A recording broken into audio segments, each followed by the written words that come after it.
Hello everyone and welcome to a fresh new video. तो इस video में हम लोग इंग्लिश सब्सिडरी के ऑब्जेक्टिव रोड मैप को कवर करने वाले हैं।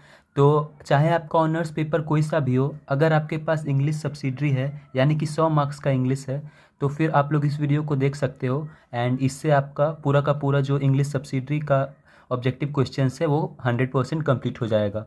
अब क्योंकि मुंगेर यूनिवर्सिटी का जो पैटर्न है वो ऑब्जेक्टिव पे शिफ्ट हो गया है, तो अगर आप लोग इस पेपर को देखोगे तो यहाँ पे आप लोग को सबसे पहले द मिस्टिक ड्रम एक किताब है जिसे कवर करना है। एक्सप्लेनेशन तो क्योंकि ऑब्जेक्टिव बेस्ड है तो ये तो आएगा नहीं। एक्सप्लोरेशन ऑफ आइडियाज़ में आप लोग ये देख सकते हो कि जैसे कि ये जो आर्टिकल है वर्क ब्रिंग्स सोलेस, ये किसने लिखा था? तो डॉक्टर APJ अब्दुल कलाम ने। ऐसे ये सुभाष चंद्र बोस, ये जो 7 है सारे के सारे आप लोगों को नेम्स को याद रख लेने। इससे क्या होगा कि अगर क्वेश्चन आता है who wrote work brings solace, तो आप लोग आंसर में दे सकते हो डॉक्टर APJ अब्दुल कलाम। तो ये आप लोगों को याद रख लेना है। एक्सप्लेनेशन अगेन नहीं आएगा। ग्रामर से कुछ क्वेश्चंस आएंगे एंड ये आप लोगों को किस फॉर्मेट में या फिर कैसे देखने को मिलेंगे मैं आपको अभी आगे बताऊंगा।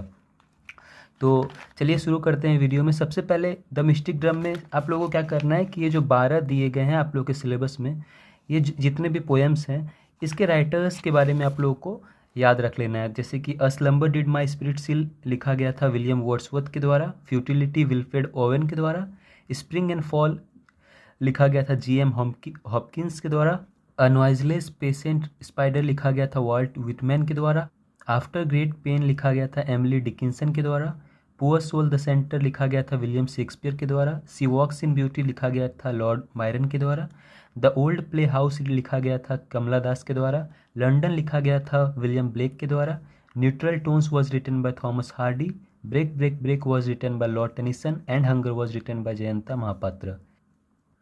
ये कम्प्लीटली आप लोगों का हो गया। जो आप लोगों का जो बुक प्रिस्क्राइब्ड है द मिस्टिक ड्रम, उसमें से जो भी ऑब्जेक्टिव क्वेश्चंस आ सकते हैं उस बारे में हो गया है। अब जो ग्रामेटिकल पोर्शंस हैं जिसमें कि आप लोगों का सबसे पहले तो कॉमन एरर्स है, a list of single word, fill in the blanks, correct form of verb, antonyms, synonyms, ये सब यहाँ से लेकर यहाँ तक आप लोगों को ये पूरा कवर कर लेना है। इसमें पेज नंबर पे देख लेना है। बाकी कुछ इंपॉर्टेंट इसमें से है, जैसे कि मैं आप लोगों को बता देता हूँ कि कैसे आप लोगों को एग्जामिनेशन में इसे अगर आप लोग पहली बार भी एग्ज़ाम दे रहे हो तो कैसे कॉमन एरर्स को फाइंड करना है। फॉर एग्जांपल यहाँ पे है ही रोट मी। अब इसमें टू जो है वो मिसिंग है, तो आप लोगों को बताना है कि जो एरर है इस सेंटेंस में वो क्या है। अगर यहाँ पे क्वेश्चन है he wrote me and option में 4 ऑप्शंस हैं, टू, एन, इफ़, बट, ऐसे, तो आप लोगों को देखना है कि कौन सा यहाँ पे सूटेबल होगा। फॉर एग्जांपल अगर ऑप्शन में है विथ, तो यहाँ पे हो जाएगा he wrote with me, two तो हो जाएगा ही रोट टू मी। तो ऐसे करके कोई एक आप लोगों को सेलेक्ट करना है। तो यहाँ पे जो हमारा करेक्ट वर्ड है वो है टू। अब नेक्स्ट क्वेश्चन हम लोग देखते हैं, आई हैव 5 10 रुपीज़ नोट। तो इसमें देखिए रुपीज़ नहीं होना चाहिए, इस यहाँ पे रुपी होना चाहिए। तो ऐसे ही आप लोगों को फिगर आउट करना है कि क्या क्या गलत है। For example my books are better than my friend. अभी इसमें क्या एरर है कि अगर हम लोग इसे ध्यान से पढ़ें कि my books are better than my friend, तो इसमें क्या देख रहे हैं हम लोग कि जो मेरा किताब है यहाँ पे, मेरी किताब, इसका कंपैरिजन मैं अपने दोस्त के साथ कर रहा हूँ, जो कि गलत है। अगर मैं अपने किताब का कंपैरिजन कर रहा हूँ तो अपने दोस्त के किताब के साथ ही करूँगा ना। तो यहाँ पे होगा my books are better than those of my friend. तो ये आपका सही सेंटेंस होगा। तो ऐसे आप लोगों को फिगर आउट करना है कि कहाँ पे मिस्टेक है। For example he has given his examination, तो गिवन नहीं होगा, टेकन होगा। नेक्स्ट है हमारा एवरी पीपल नो दिस। तो एवरी पीपल नहीं होगा, एवरी वन होगा। अब मैं इस सब के पीछे का रूल तो आप लोगों को एक ही वीडियो में बता नहीं सकता हूँ, क्योंकि मेरा तो जो चैनल है वो लिटरेचर से ग्रामेटिकल में तो डील करता ही नहीं है। एंड अगर मैं चाहूँ भी तो एक वीडियो में काफ़ी मुश्किल हो जाएगी इसे बताने की में, वीडियो काफ़ी लंबा हो जाएगा। तो अच्छा होगा अगर आप लोग इसे ऐसे, तो ये इस कुछ खास रूल्स इसमें लगे नहीं हैं, तो आप लोग इसे कहीं और से कवर करना चाहो तो कर सकते हो। नेक्स्ट है वन वर्ड सब्स्टिट्यूशन। तो अब यहाँ पे जो भी मैंने दिए हैं आप लोग को, इसका ये काफ़ी इंपॉर्टेंट है, तो स्क्रीनशॉट ले सकते हो आप लोग। बाकी आप लोगों को आ जाना है अपने गेस्ट पेपर में एंड यहाँ से भी आप लोग देखोगे तो अ list of single word for many words 27 page number यहाँ पे। तो यहाँ से आप लोगों को कवर कर लेने हैं बाकी सारे भी। एंड जैसे कि यहाँ पे है garden where rare animals are kept for show, तो वैसी जगह जहाँ पे जो एनिमल्स हैं जो कि काफ़ी यूनिक होते हैं, ज़्यादातर आप लोगों को ऐसे बाहर नहीं दिखते हैं, उसे जहाँ पे रखा जाता है उस प्लेस का नाम है आर्चीव्स। अब घोड़े को जहाँ पे रखा जाता है वो है अस्तबल, तो अस्तबल को इंग्लिश में बोलते हैं स्टेबल। तो वही सब है। One who always looks at the brighter side, वो आदमी, वो ऐसा इंसान जो कि हमेशा अच्छी बातों को देखता है, optimist. A remedy which is suppose to cure all diseases, panacea. One who believes in fate, fatalist. One who can neither read or write, यानी कि ऐसे लोग जो कि ना लिख सकते हैं ना पढ़ सकते हैं, उसे हम लोग अनपढ़ बोलते हैं, तो अनपढ़ को इंग्लिश में इलिटरेट बोलते हैं। ऐसा इंसान जो कि अपने देश से प्यार करता हो उसे हम लोग पेट्रियट बोलते हैं। तो ऐसे ही आप लोग को देख लेना है। अब जो बायोग्राफी है जो कि हम लोग हिंदी में उसे बोलते हैं आत्मकथा, तो वो क्या होती है, तो life history of a person written by himself, उसने खुद से लिखा है इसलिए तो उस कथा में हम लोग बोलते हैं आत्मकथा, तो उसे इंग्लिश में बोलते हैं ऑटोबायोग्राफी। तो a child whose parents are dead, ऐसा बच्चा जिसके पेरेंट्स ना हो, मर चुके हों, उसे क्या बोलेंगे हम लोग, अनाथ बोलते हैं, तो इंग्लिश में बोलते हैं ऑर्फेन। तो ऐसे ही आप लोगों को सारे याद रख लेने हैं, ये काफ़ी इंपॉर्टेंट है एंड काफ़ी इजी से भी है ये, तो आप लोग को नॉर्मल भी डेली लाइफ में भी सुनने को मिलते होंगे। अब देखो हाथ जो अ, ऐसे तो साधु संत हाथ देखते हैं बट ऐसे तो नहीं, लेकिन अगर साइंटिफिक तरीका से जो कोई भी आपके हाथ को पढ़ के आपका भविष्य वगैरह बताता है, तो उस जो मेथड को है वो साइंस ऑफ रीडिंग हैंड्स, उसे बोलते हैं पैल्मेस्ट्री। अब without the name to the author, यानी कि किसने लिखा है इसका कोई अता पता नहीं है, या फिर अगर अता पता है भी, for example social media site पे, बट उसने अपने आइडेंटिटी को हाइड करके रखा है, तो उससे हम लोग क्या बोलेंगे, तो एनोनिमस बोलेंगे। अ पीरियड ऑफ 100 ईयर्स, तो 100 साल के पीरियड को क्या बोलेंगे, सेंचुरी बोलेंगे। अब ऐसी चीज़ जिसे हम लोग देख नहीं सकते उसे क्या बोलेंगे, इनविजिबल बोलेंगे। दैट विच किल्स इंसेक्ट, वो क्या होता है, तो इंसेक्टिसाइड। बींग अनेबल टू पे वंस डेब्ट, यानी कि उधार लेकर भी ना चुका पाना, उस स्टेट को क्या बोलते हैं, तो बैंकरप्ट बोलते हैं, बैंकरप्सी बोलते हैं, यानी कि दिवालिया। तो यही सब है, आप लोगों को जानना है कि इन सारे सेंटेंस के बदले हम लोग क्या एक सुटेबल वर्ड को यूज कर सकते हैं, तो उसे बोलते हैं वन वर्ड सब्सटीट्यूशन। नेक्स्ट है हमारा सिनोनिम्स एंड एंटोनिम्स, यानी कि पर्यायवाची शब्द और विलोम शब्द। तो यहाँ पे कुछ दिए गए हैं इंपॉर्टेंट, आप लोग इसका स्क्रीनशॉट ले सकते हो या फिर कॉपी कर सकते हो। फॉर एग्जांपल एक दो बता देता हूँ मैं। कूल यानी कि ठंडा, वार्म यानी कि गर्म या फिर नरम, तो इसका उल्टा हो गया ये। अब जॉय, जॉय मतलब खुशी होता है, तो इसका पर्यायवाची शब्द डिलाइट भी हो सकता है, एंड उसका उल्टा अगर हम लोग करें विलोम शब्द तो सौरो हो सकता है, दुखी। तो ये आप लोग कवर कर सकते हो। बाकी और भी इम्पोर्टेंट जैसे कि suitable verb, active passive and correct the sentence आप लोगों को पूछे जा सकते हैं। तो ये सारा आपका ग्रामेटिकल पोर्शन है। तो ये दोनों मैं अभी आप लोगों को गेस्ट पेपर से कुछ एग्जांपल समझा देता हूँ, उसके बाद एक्टिव पैसिव का मैं रूल बता देता हूँ, ताकि एक्टिव पैसिव से आप लोगों का एक भी क्वेश्चन छूटे ना। तो इसमें से कुछ मैं एग्जांपल्स बता देता हूँ आप लोगों को।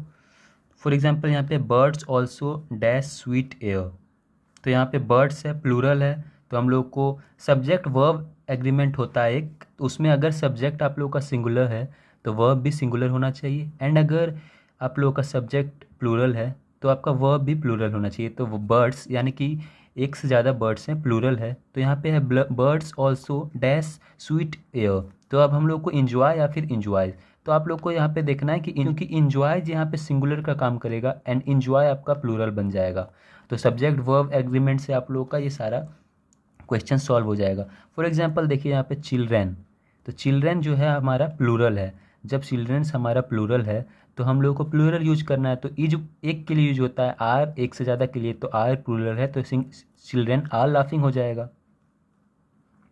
तो ऐसे ही आप लोग को ये सारे देख लेने हैं एंड प्रैक्टिस कर लेने हैं। नेक्स्ट हमारा करेक्ट फॉर्म फॉर वर्ब, ये भी वही है, एंड तो ये सब आप लोगों को प्रैक्टिस कर लेना है। गेस्ट पेपर में आंसर भी दिया हुआ है, तो आप लोगों को ज़्यादा इससे प्रॉब्लम नहीं होने वाली है। नेक्स्ट यहाँ पे एक है हमारा कि एक्टिव पैसिव का रूल आप लोगों को बता देता हूँ। तो देखो एक्टिव पैसिव में सिंपल आप लोग को ये याद रख लेना है, 1 2 2 is am are plus be being 3 4 4 4। यहाँ पे 1 मतलब क्या हुआ कि जब हम लोग बात करते हैं कि प्रेजेंट टेंस, तो उसमें हम लोग बात करते हैं 4 फॉर्म होता है, प्रेजेंट, इंडिफिनिट, एक सेकेंड, हम लोग बात करते हैं, तो हम लोग बात करते हैं कि प्रेजेंट इंडिफिनिट टेंस,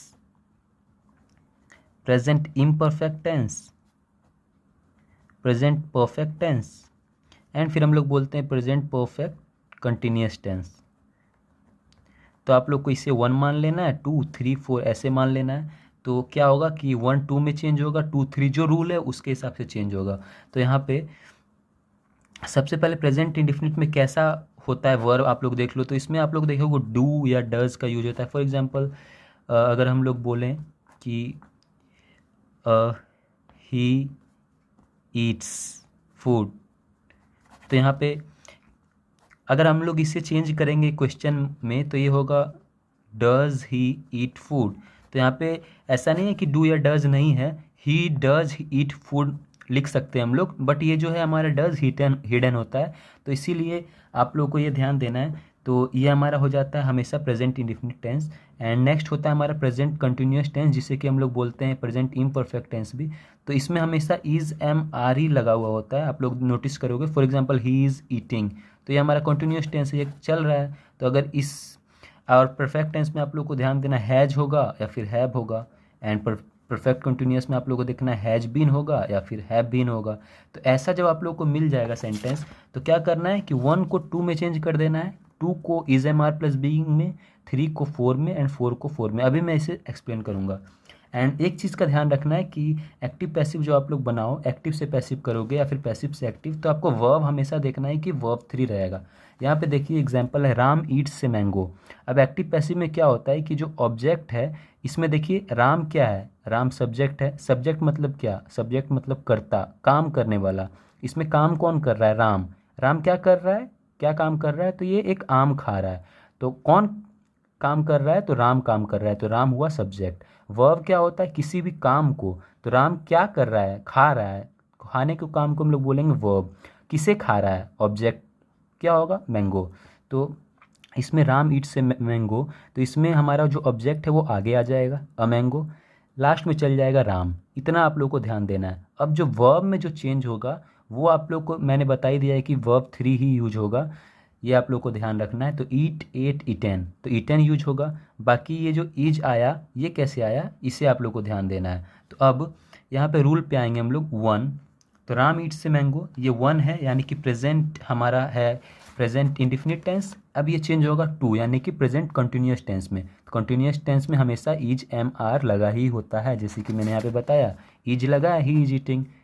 अगर यहाँ पे प्लूरल होता तो आर होता, चिल्ड्रेन चिल्ड्रेन आर प्लेइंग, ये तो यहाँ पे प्लूरल है तो आर हो गया। नेक्स्ट हम लोग देखते हैं जब हमारा सेकंड में रहेगा यानी कि जो सेंटेंस है वो कंटिन्यूअस टेंस में रहेगा, तो उसे चेंज करना है is am are plus being में। For example teacher is teaching me, ये कंटिन्यूअस टेंस है, तो ये इसमें सबसे पहले मी आप लोग को ध्यान रखना है कि आगे जाएगा, टीचर एंड में जाएगा, एंड उसके बाद आप लोग को ऐसे फ्रेम करना है। तो यहाँ पे मी तो होगा नहीं क्योंकि आई होगा, आई से सेंटेंस स्टार्ट होता है। तो आई एम, यहाँ पे is am are plus being लगेगा, तो आई के साथ हमेशा एम लगता है एंड उसके बाद फिर बीइंग लगाना है। बीइंग वर्ब 3 यूज करना है, तो टॉट बाय माय टीचर्स। अब इसमें जो चेंजेस होते हैं नॉमिनेटिव केस, जैसे कि माय टीचर्स हो गया फिर आई हो गया, तो ये आप लोगों को पढ़ना पड़ेगा। मैं अभी एक्सप्लेन नहीं कर पाऊँगा क्योंकि मैं शायद अगर आप लोग को एक्सप्लेन करना चाहूँ भी तो अच्छे से एक्सप्लेन नहीं कर पाऊँगा क्योंकि मैं ग्रामर तो बताता नहीं हूँ। तो आप लोगों को कोशिश करना है, अगर आप लोगों को यहाँ से समझ में नहीं आ रहा है तो आप लोग एक्टिव पैसिव कहीं से किसी और चैनल से भी जो कि ग्रामर पढ़ाते हो उससे आप लोग देख सकते हो। तो ऐसे आप लोग को एक्टिव पैसिव भी कवर हो जाएगा। एंड ऐसे करके आप लोगों को सारा कुछ इसमें एक्टिव पैसिव का भी एंड सिनोनिम एंटोनिम्स का भी सब कुछ दिया होगा। तो इतना आप लोगों को ये सब पढ़ लेना है एंड इसी में से क्वेश्चंस आएगा।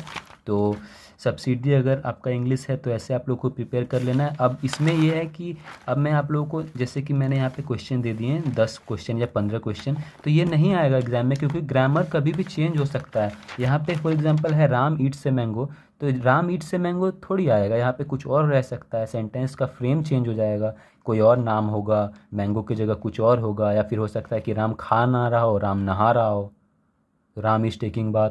तो ऐसे क्वेश्चंस आ सकते हैं, तो इसमें कोई भी फिक्स्ड नहीं है। तो आप लोग को बस प्रैक्टिस करना है एंड अगर ग्रामर में वीक हो तो आप लोग ग्रामर के किसी चैनल को फॉलो कर सकते हो। तो ये वीडियो आपको कैसा लगा प्लीज़ कमेंट करके बताएं and thank you so much for watching.